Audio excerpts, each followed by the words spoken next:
All right, accounting students, here is my attempt to help you understand T accounts, to help you transfer T accounts into the idea of a trial balance, and to start to grasp the idea of debit side and credit side and how it is different for an asset than it is for a liability or owner's equity, for example. So I've laid out index cards. I color-coded them. This is an example that I did in class with a study group on Thursday. So I have a stack of index cards for each type of account. Assets, of course, just one color. Liabilities, one color. Owner's equity, we have some differences. In the owner's equity section, we have capital, drawing, revenue, and expenses. All of those are part of the ending result of your owner's equity. So we'll see how those each work. Okay, so bear with me. Attempt number 1 at ever making a video on my desk. So I'm going to walk through problem 3.4b. That's on page 83 of your textbook. You really don't need to have the working papers to go along with this if you use an index card system like I'm going to use, because you can always do a trial balance on just a piece of paper, or you could type it into Excel if you wanted to. So we're going to walk through the transactions, and as we walk through the transactions, we will create T accounts for every account that is affected. So I'm looking at transaction A. The transaction says Connor McAllister invested $140,000 in cash to start the business. All right, so we're going to point out the two different accounts that are being used. So cash was invested by this person in their own business. So we'll need an asset account for cash.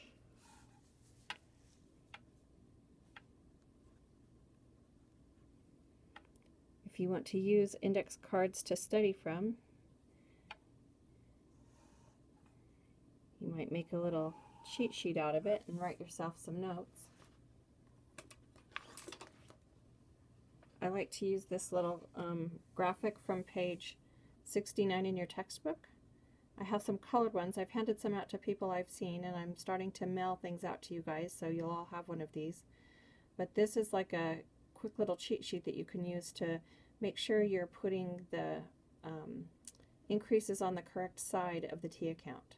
So you can see here that an asset account increases on the debit side or the left side and decreases on the right side or the credit side.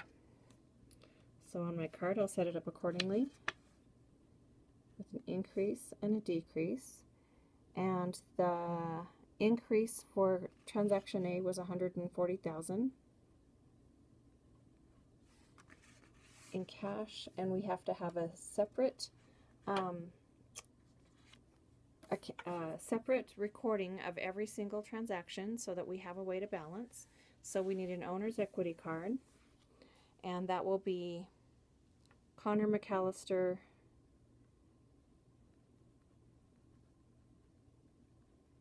Capital. That's an owner's equity account. Make the T. And capital accounts increase on the right hand side or the credit side, and they decrease on the left hand side. Okay, so 140,000 gets recorded there.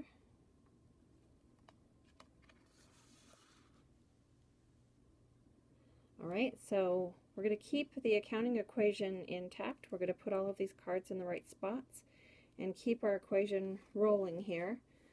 So you can kind of see it visually as we're doing these transactions. So with the first transaction, we have a left side and a right side, a debit and a credit. That's how we keep things in balance in accounting. Every transaction is entered 2 times so that we can double check that we have everything in balance. Okay, I'm going to lay these back down under their categories. Okay, and moving on to the second transaction. We paid $7,800 for the current month's rent. Okay, so when we pay rent for the month that we're in, it's an expense. An expense is anything that you pay in order to do the business that you're doing. Right? So rent expense would be paying for our space to have our business, and we would be decreasing cash to pay our rent. So we're going to grab our cash account back, and we're going to use a white card over here to do an expense. Grab that from the owner's equity area. We'll do an expense card for that one. So we'll call this rent expense.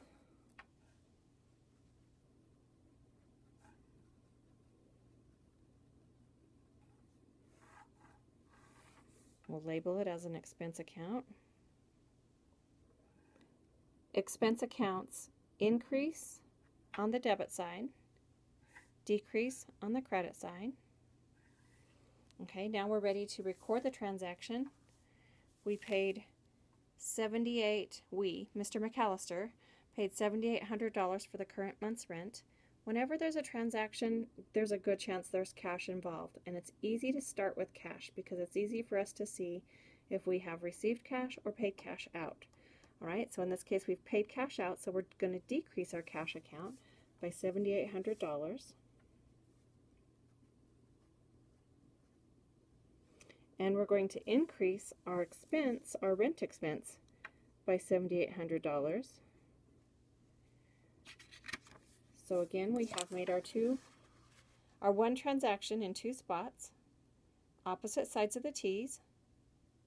We'll put them back into our accounting equation.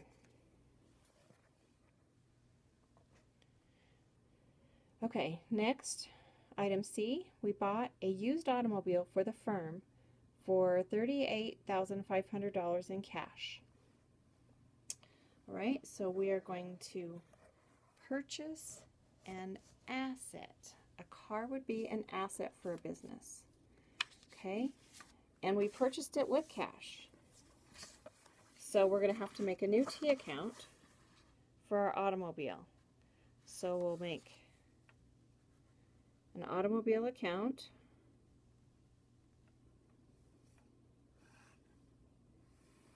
Which is an asset.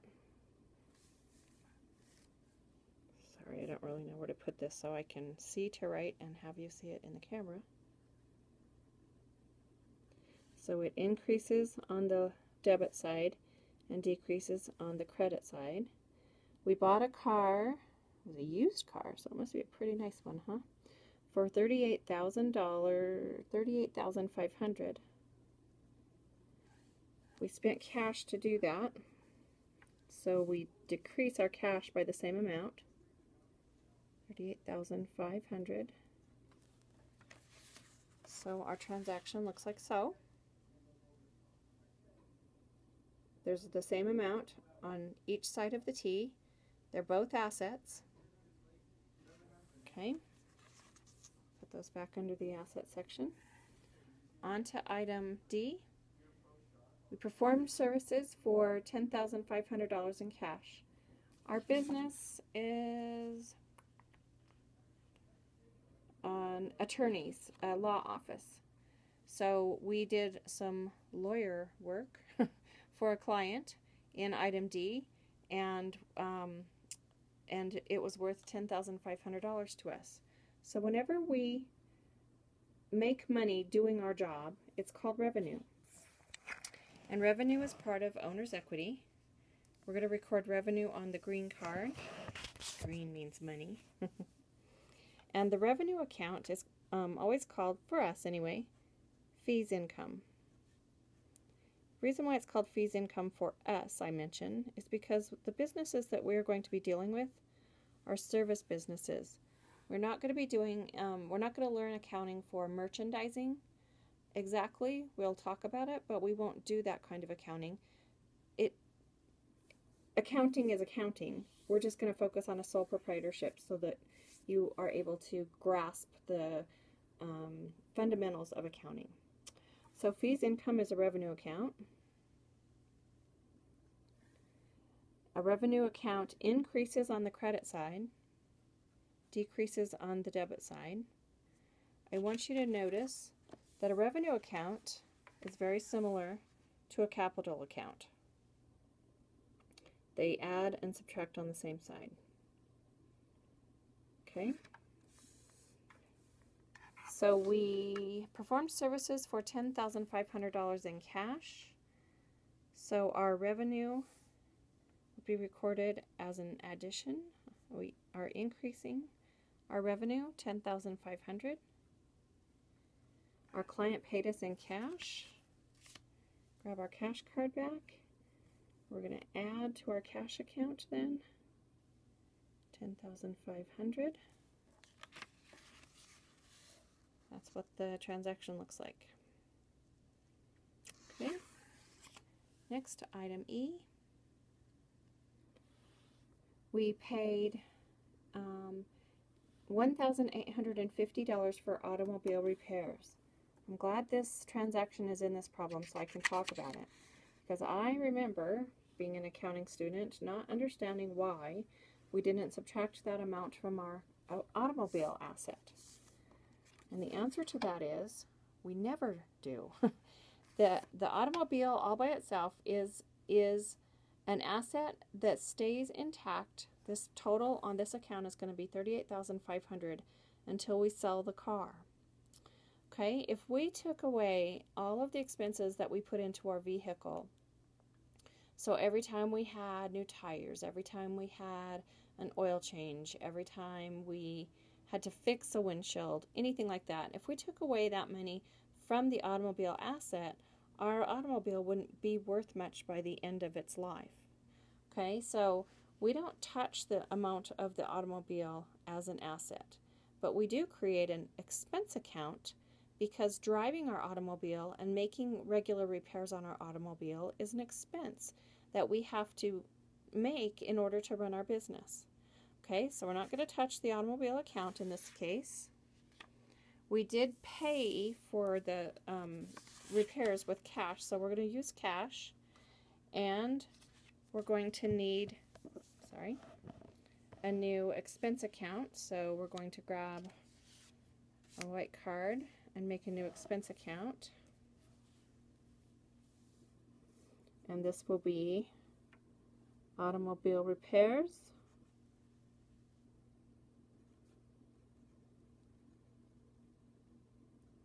Expense. That's an expense account. Expenses increase on the debit side, decrease on the credit side. Okay, now we're ready to make our transaction.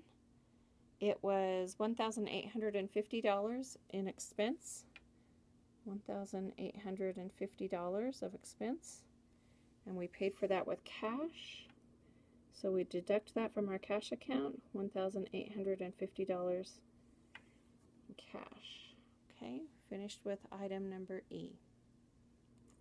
Okay, item number F is we performed service for $11,280 on credit.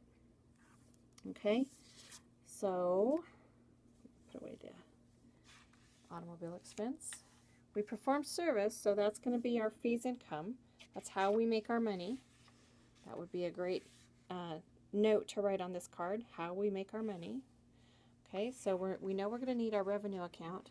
Now this time our client did not pay us cash. They're going to pay us later. So we're going to bill them for the service that we provided for them today. So the account that we use for that is accounts receivable.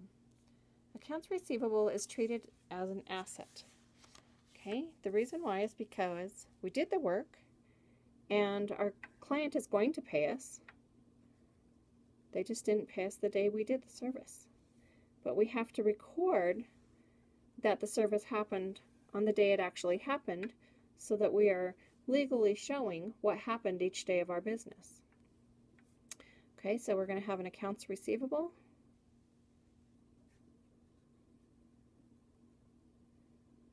I before E, except after C. Okay. An accounts receivable is an asset that increases on the debit side and decreases on the credit side. So it's going to be like cash. Okay. So let's see, back to the item. We performed service for $11,280. $11,280 in accounts receivable, money that we're going to be getting soon. And we need to record that we made that money as revenue, $11,280.